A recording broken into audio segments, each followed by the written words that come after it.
The record of this life has one of the world's most unusual and difficult jobs. Today, Discovery follows a diving cameraman above and below the sea to find out how he does this dangerous and exciting work. We're going to see lights, cameras, and underwater adventure.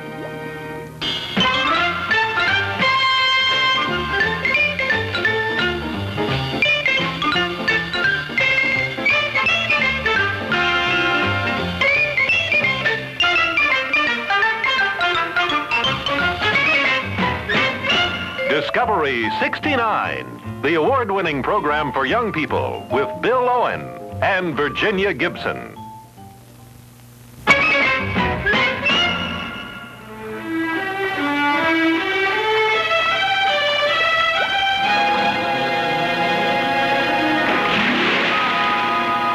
Hi, and welcome to Discovery. We're on a boat that's anchored over one of the many coral reefs that lie right off the coast of southern Florida. We're watching a man with the most unique occupation, an underwater photographer who explores the world beneath the sea with lights and cameras. His name is Don Wren. Working with him are his son Bobby and his assistant Kathy. Don is just getting ready to make another dive. We're going to follow along with him to see the unique combination of skill and knowledge that it takes to dive and photograph life under the sea. Every time Don Wren dives below the surface with his cameras, he enters a world unlike anything else on Earth. Down through the green depths, into a strange forest of coral and sea fans, past the incredible colors and varieties of plant and animal life that thrive in the warm tropical waters. Don takes both still and motion pictures underwater. The majority of his assignments are for scientific institutions. Some are for magazines and newspapers, and some for television and feature films. Each one brings a different kind of adventure. It may be a study of the behavior of a blowfish,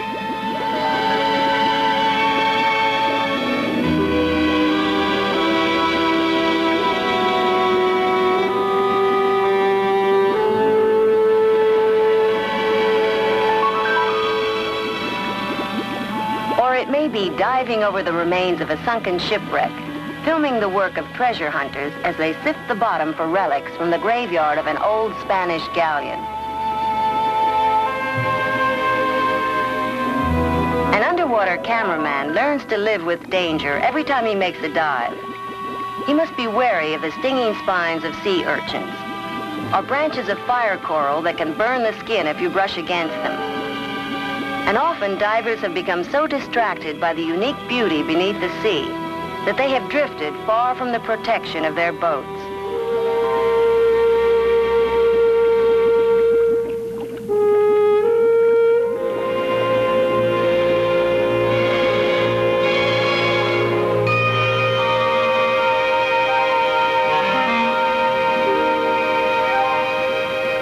Besides being constantly alert to the natural hazards in the ocean, a diver must maintain a close check on his diving equipment to ensure his safety while he's underwater.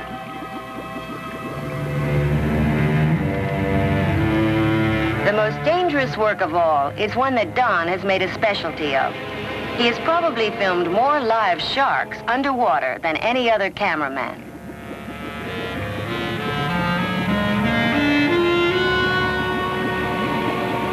Sharks are completely unpredictable. One never knows what they're going to do.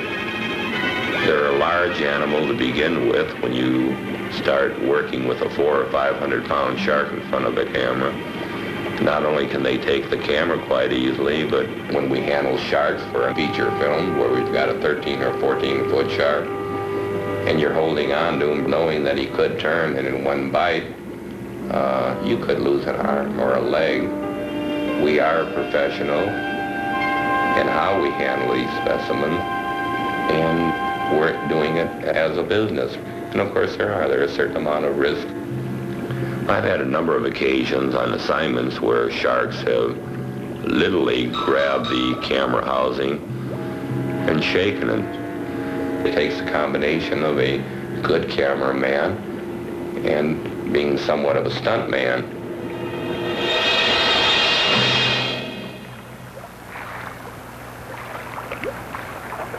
Don Wren handles his work with ease and skill, but a great deal of preparation and planning goes into making each dive. We're going to watch some of that preparation and find out more about the special equipment that Don uses. We'll go along on another dive to see some of the most elusive and dangerous creatures of the sea. We'll do that in just a minute.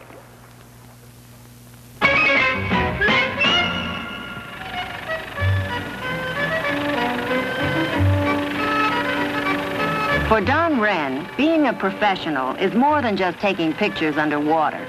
It's knowing every aspect of his field, whether it's understanding the habits of sharks or supervising the maintenance of his boat.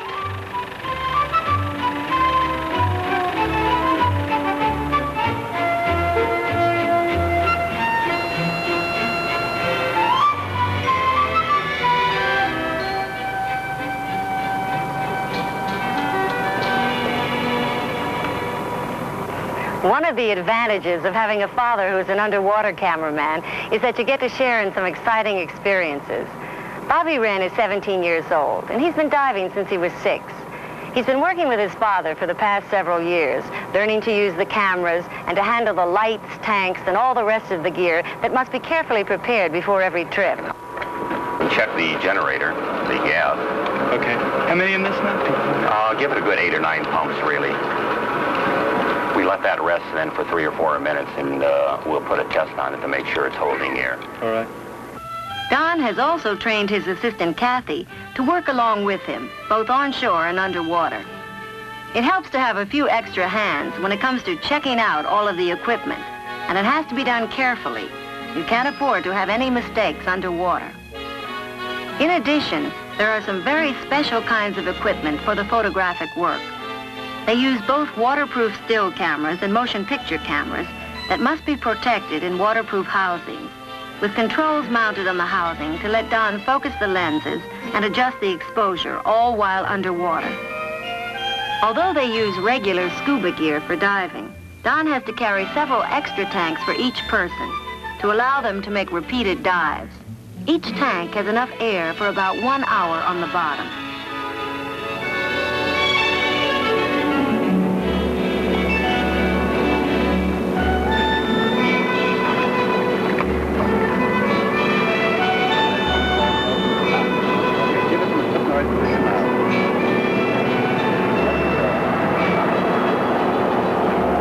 This is Key Largo, one of the chain of islands called the Florida Keys that lie just south of Miami. The area that Don will be working in offshore is part of the John Pennekamp Coral Reef Park, the only state park in the country that's completely underwater. The gear's on board, Bill, and the boat's heading out for the channels that lead to the open sea.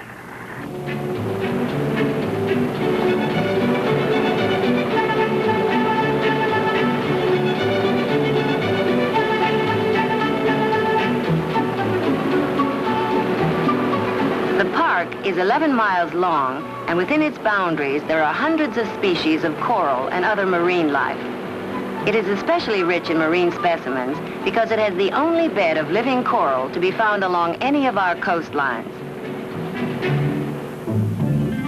It's been protected by laws so that visitors can also enjoy the underwater sights, from glass-bottom boats, by skin diving, or using scuba gear. There are also several shipwrecks within the park that serve as protection and a breeding ground for many different types of fish. It is directly over one of these wrecks that Don will be anchoring his boat. Don's boat is particularly well suited to a diver. The sides and rear deck make it very easy to get in and out of the water with his equipment. When the cameras are loaded, Don pumps air into the underwater housings, giving them buoyancy. This means a camera weighing 100 pounds on land is weightless underwater. By slightly decreasing the air in a housing, Don can cause a negative buoyancy, giving the camera a slight underwater weight. This is especially useful for him in waters over 50 feet deep, where any extra weight is a tremendous help in staying down on the bottom.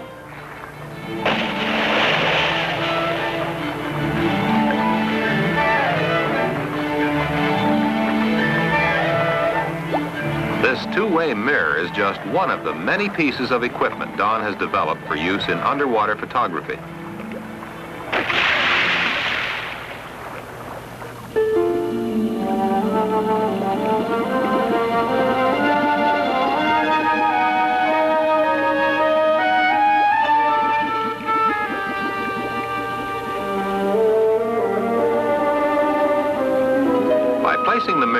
front of the lens of his camera, mirror side out, he's able to attract the attention of fish without scaring them off.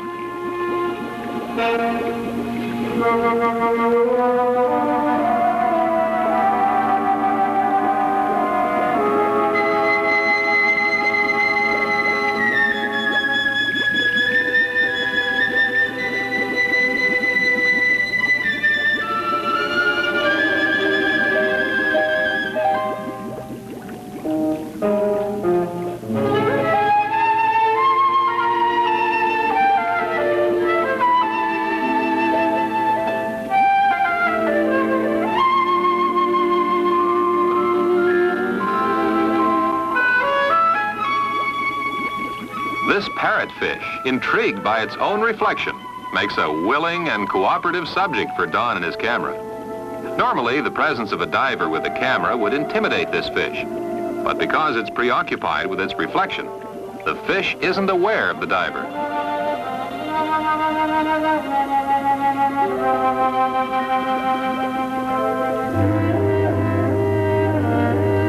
There are many other areas where Don may be filming all along the coastline. On this trip, the University of Miami's School of Marine Sciences has given Don a difficult assignment. They're studying the migratory habits of sharks. Don's job is to find the sharks and film them if possible. Don has brought his boat down to the Florida Keys. Here he's working with a local fishing guide, Captain Jack Brothers, who has located a large school a few miles offshore.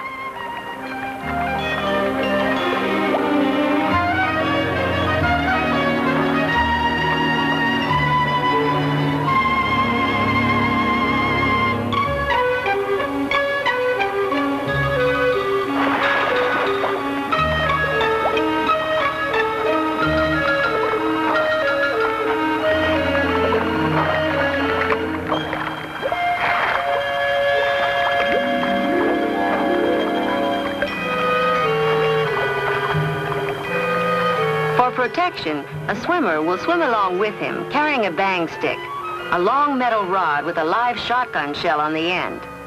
In case of danger, it's about the only safe method of stopping a shark. A swimmer can reach out with the bang stick and by striking the shark with it, trigger the explosive shell at the end before the shark can get close enough to attack.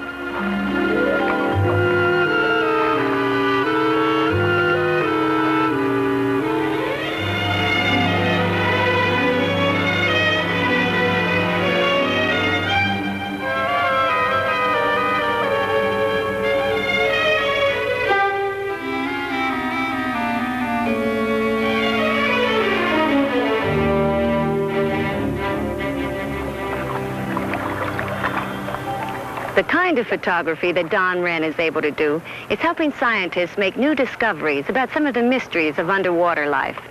We'll see some more of those discoveries, and we'll follow Don on a daring and dangerous trip at night to see some of the most spectacular photography ever done underwater.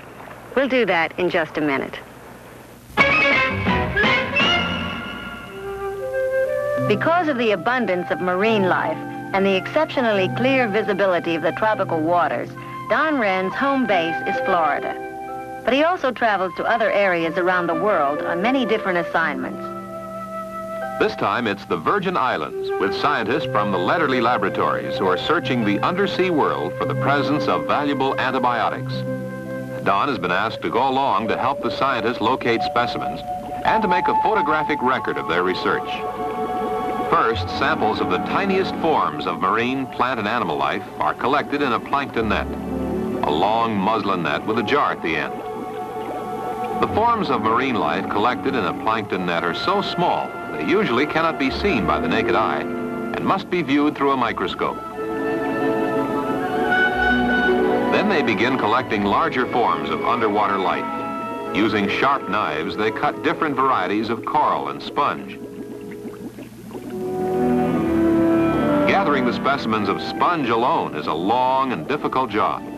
There are over 5,000 known varieties of sponges, and the Letterly scientists want to collect as many different types as possible.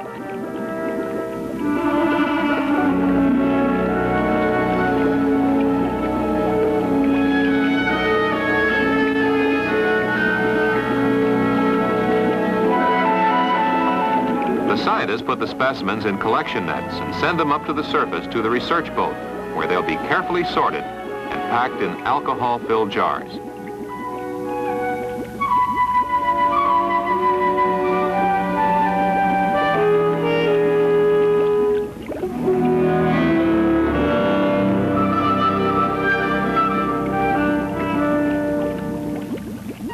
Back on land, the laboratory research will begin. First, all the specimens will be carefully analyzed for the presence of any medicinally valuable substances, or the rough beginnings of what may be tomorrow's wonder drug. If there's an indication of the presence of one of these substances, the specimen will be given a complete chemical analysis, so the scientists know the chemical makeup of what they're working with. Then experiments will be made on animals with the newly discovered drug. If this phase of testing proves successful, then the scientists begin using the drug on a carefully controlled experimental program with humans.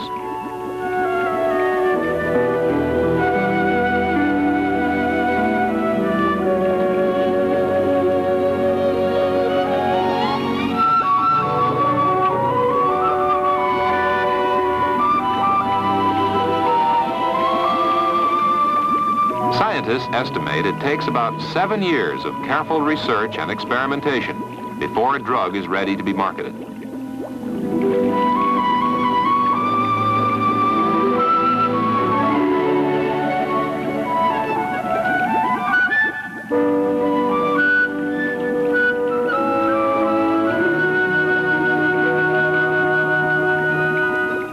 Scientists have tapped most of the resources on land and are now searching the oceans for new answers to old questions.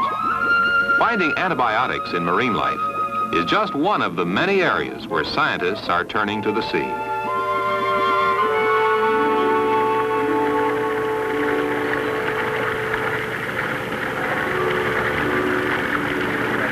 Underwater photography can be done in the ocean, in a laboratory tank, or in an enclosed pen like this. One of Don's assignments is called for him to photograph a group of sharks at night. And one of the few places where you can find a group of different sharks is in this shark channel at the Miami Aquarium.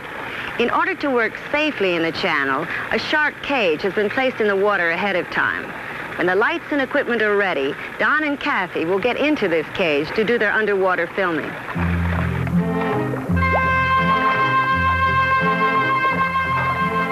The cage has been developed for the study and photography of sharks at exceptionally close range and under varying circumstances. It has enough room for 2 people to work comfortably with the bulky equipment an underwater cameraman needs. There is an open slot around the cage, large enough for a camera lens and small enough to give Don and Kathy maximum protection from the sharks. Scientists know very little about shark behavior. So in this experiment, Don is attempting to record their nocturnal habits.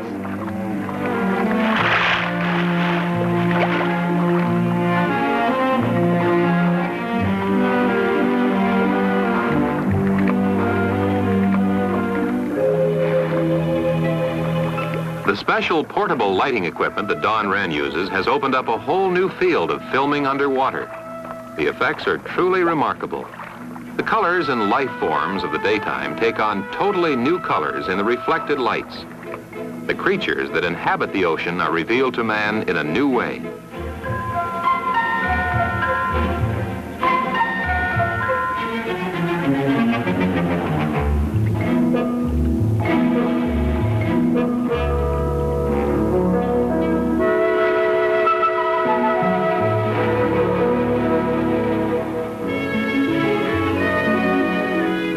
Back on shore, Don's work continues.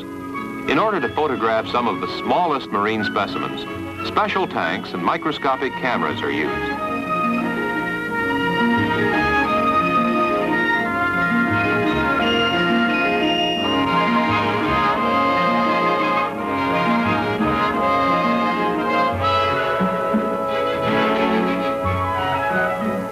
This camera, mounted on a microscope, enables Don to photograph tiny forms of sea life, like plankton and algae.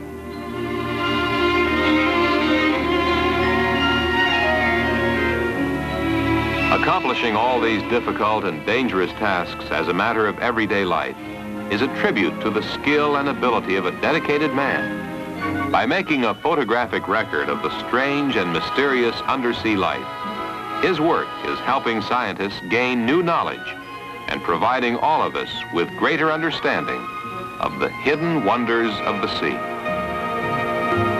We'll be back in just a minute.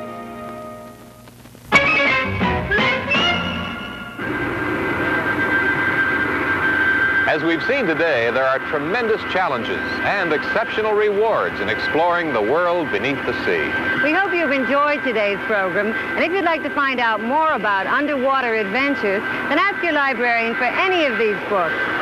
Guide to the Underwater by Bill Skolsky and Art Walker, The Silent World by Captain Cousteau, and this book, The Seas. Be sure to be with us next week for another exciting program as Discovery continues to discover the world. Bye-bye. Bye.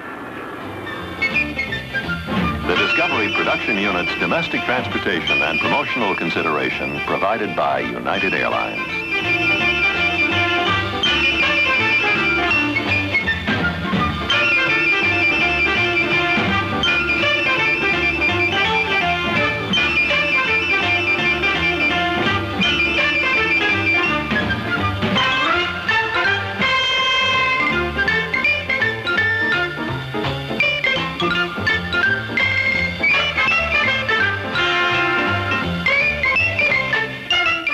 This has been a Jules Power production in association with ABC News.